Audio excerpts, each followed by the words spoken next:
Is Paris Las Vegas still one of the best themed resorts on the Strip? Or is this iconic property starting to show its age? Today we're checking into Paris Las Vegas to see if the rooms, restaurants, casino, pool, and overall experience are actually worth your money in 2026. We'll show you what's changed, what surprised us, and whether or not we'd stay here again. So before you book, here's everything you need to know.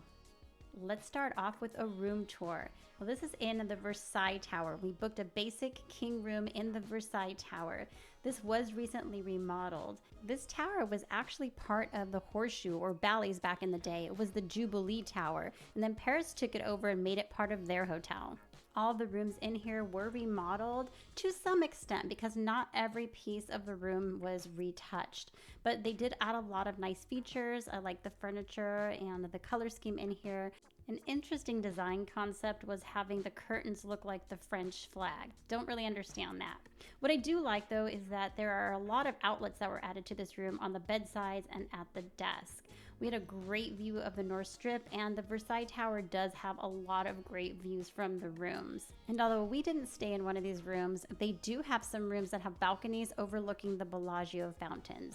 I do like being able to see the progress of the Hard Rock Hotel from this room. It's a great view of the Sphere as well. So back inside the room, you probably noticed that there was no mini fridge in here, not with items for sale or an empty fridge at all, so nothing. These rooms come in at 450 square feet. You'll expect to pay roughly $140 during the week and roughly $300 on the weekends, including the taxes and resort fees. There's a little closet there on the side, and I do like what they did with the bathroom. Now, this is an old hotel tower, so kind of a smaller bathroom, and the layout isn't maybe as modern, but I think they did a good job with the finishes. I like that the shower actually has a fully closing door, and I think they chose kind of colors and tiles and textures that make this bathroom feel very clean. Other than the location of the Versailles Tower, I wouldn't hesitate staying in one of these rooms again. They were nice. But let's talk about the location. So the Versailles Tower, as I mentioned, is actually more a part of the Horseshoe than it is Paris. So if you are staying at Paris and you check in at the Paris check-in counter, you actually have to go over to the Horseshoe side. Now you can go by this new sky bridge that they built and get over there that way, or you can go the back way through the shops and restaurants to get to the Horseshoe that way and walk around. So it is not as easy as just walking from your check-in counter over to a hotel elevator area. You have to actually walk through the casino over to the Sky Bridge area, and it'll take you a good 5 minutes or so from this point.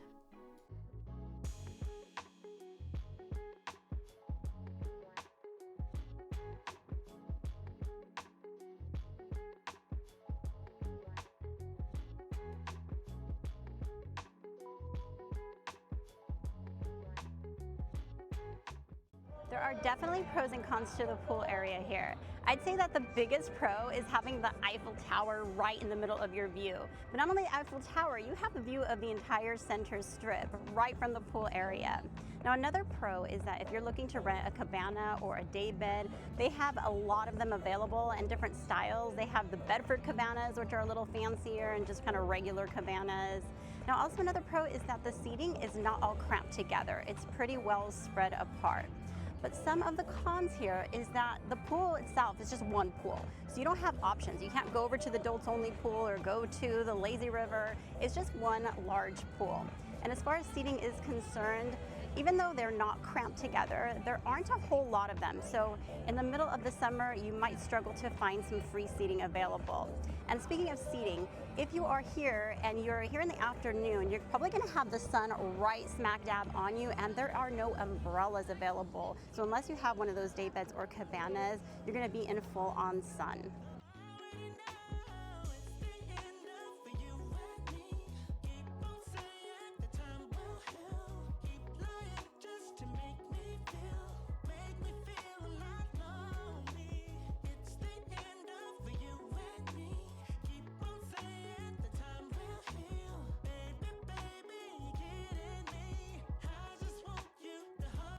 Paris Las Vegas continues to be one of my favorite places to just walk around and take in the sights. You look up into the ceiling and it looks like the sky. There are different facades of buildings all around that look very Parisian. And honestly, Paris has done a great job in bringing in some new restaurants and venues in here to really make it more attractive and a little bit more luxurious. One of the restaurants that they added over the last couple of years was Vanderpump Paris, and we had the chance to check it out while we were here. Vanderpump Paris has brunch available from 10 to 2, Fridays, Saturdays, and Sundays. So we decided to stop in and grab some food. So we got our coffees, we got a little drink, it's like rosé sangria, and we also got some beignets to try. Let me see this.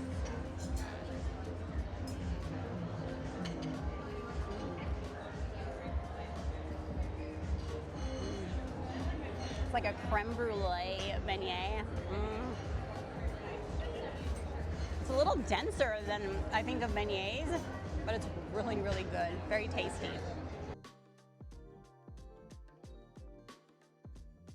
I got a madame. So there is some ham on here over some brioche toast, some Gruyere cheese, and poached egg on top. Let me see.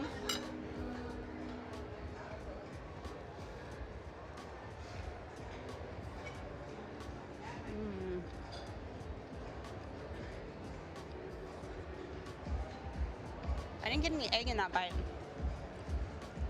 The ham is really good. And that cheese, a little smokiness to it, so good. We also got a bacon egg croissant. So it's basically an egg, really thick bacon, some hollandaise sauce on a large croissant. It looks amazing. Now, if you've never been inside of Vanderpump Paris, it's worth checking out just to see the decor in here.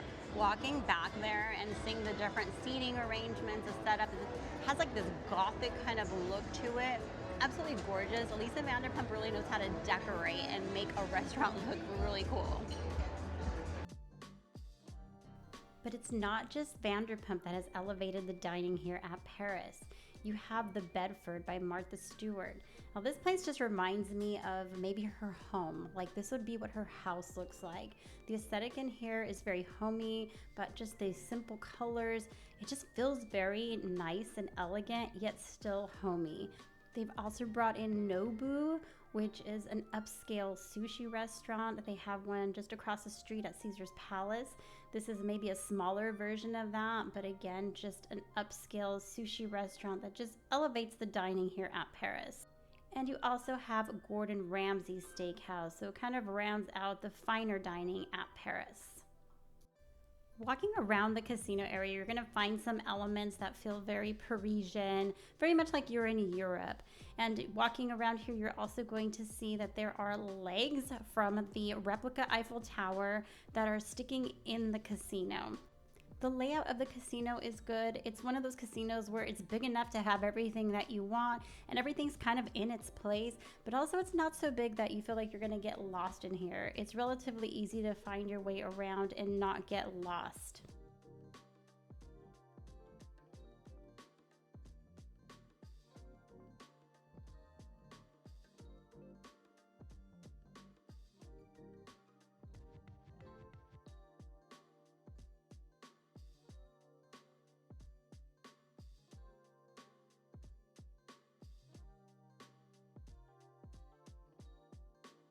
And of course, there are bars that are around the casino, like Gustave's Bar, which is kind of like a traditional sit down on a bar stool and play some video poker while you have a drink. And then you have Le Central. Now, this is closer to the Bordeaux Tower elevators, and you have your kind of bar area, but there's this nice little loungy area. And I don't know why, but this place always feels very vibrant. And there's always a lot of people hanging out in the bar area, especially if you're here at night. There is also the Cabaret Lounge. This is a bar that is connected to the Cabaret Theater area. So they do have live cabaret performances on Friday and Saturday nights. A lot of fun. Now, going towards the parking garage, you'll find Monte Cristo Cigar Bar. And this used to be Napoleon's, and they had dueling pianos in here. A lot of people are sad that Napoleon's is gone. But if you like to smoke cigars, this could be a great place to come hang out. Right around the corner from Monte Cristo is the convention center. And while we were here, they just happened to be hosting the World Series of Poker. So you can kind of poke your head in here and see how they've decorated. But you can also see just kind of how cool the convention center itself looks. Now, speaking of this whole area, this is where you go to get to the parking garage. And this is also the walkway that takes you over to the horseshoe. So if you are staying in the Versailles Tower, this is one of your options to get there. So that whole area is where the entrance to the parking structure is from the casino. The parking structure is actually shared by both hotels, both Horseshoe and Paris. So you can get in from either hotel. But look at this. This was a nightmare on the day that we were leaving. So many cars trying to get out of the parking garage. So here's the hotel registration area for Paris, Las Vegas, or La Reception, and it really does have a Parisian look. Now, if you happen to be a Diamond member or above, they have a separate Diamond check-in lounge, and they were giving out champagne, so if you do have your card, make sure to use it. Now, we happened to stay in the Bordeaux Tower just a few months ago, and we were in a petite suite. So this is what this looks like. It has a much different look than the Versailles Tower. And I feel like the decor in here is a little bit more Parisian feeling, but it's definitely a lot more dated. They haven't remodeled these rooms in a while, and they were probably due for it. Some of the furniture is starting to feel really worn down and just kind of old and dated, but overall the rooms are actually pretty nice. Now, if you're staying in just a regular room, they're about 350 square feet. They're a little on the smaller side, but these smaller suites are pretty decent in size, although this petite suite has a little bit of a funky layout, especially in the bathroom area. Feels very much like there are little corners, like the angles of the room are a little bit weird, but that's okay. It's a good size room. We happened to be staying in an accessible room on this trip. That's what they had left, I guess, when we checked in. So some of the features in here are a little bit different, with the closet having sort of lower hangers and everything's a little bit lower, a smaller little ironing board, but it was totally fine. And the only really noticeable difference was in the bathroom, where you had some grab bars and just things that were designed for somebody who might be in a wheelchair or somebody who has different abilities.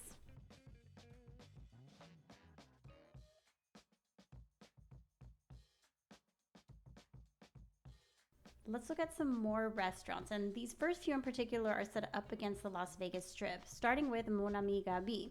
This place is open all day starting at 7 a.m. and it serves breakfast, lunch, and dinner. But the great thing is you do have patio seating available where you can catch views of the Bellagio fountains.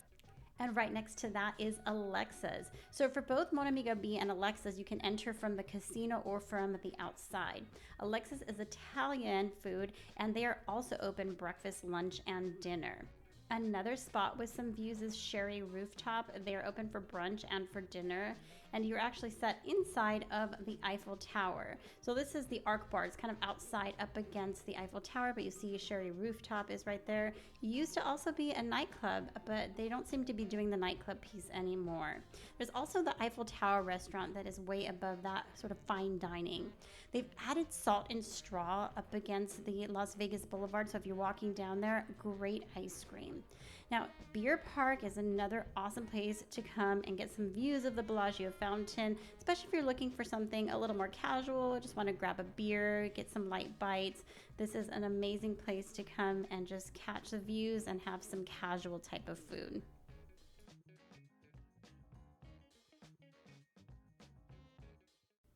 Back inside of the casino near the Bordeaux Tower elevators, you'll find Cafe Americano. This place is open for breakfast, lunch, and dinner, but opens early at 6 a.m. This is one of my favorite places to come and get some breakfast. The ambiance is amazing because you're sitting inside of this whole area with the sky and the facades, and it's just beautiful.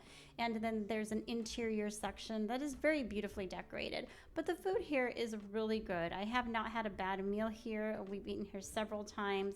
They have a lot of your diner classics, but some food with a twist. This was a birria eggs benedict. It was really, really good. If you're looking for some grab and go food, they do have a line that has just coffee and pastry that you can just take to go. But other places that you can do the same is Dominique Ansel. They have amazing pastries there. Grab yourself a pastry and a coffee. Or Cafe Belle. They also have a huge bakery section, really good stuff, and you can get a nice coffee. And also Brioche by Guy Savoy. It's right next to reception. And again, great coffee and some amazing pastries. Or grab yourself a burger over at Bobby's Burgers. The things that I like about Paris, Las Vegas are the themes. I like the casinos, the number of restaurant choices and quality restaurants. I do like the location center strip. The rooms are just okay. I really don't like that they added the Versailles Tower. I don't like that you have to go over to the Horseshoe to get to your hotel room. And I also don't really care for the pool, but not every trip has to be a pool trip. So what do you think? Is this a place that you would like to stay at? Let us know your thoughts. Thanks for watching, and we'll see you in Vegas.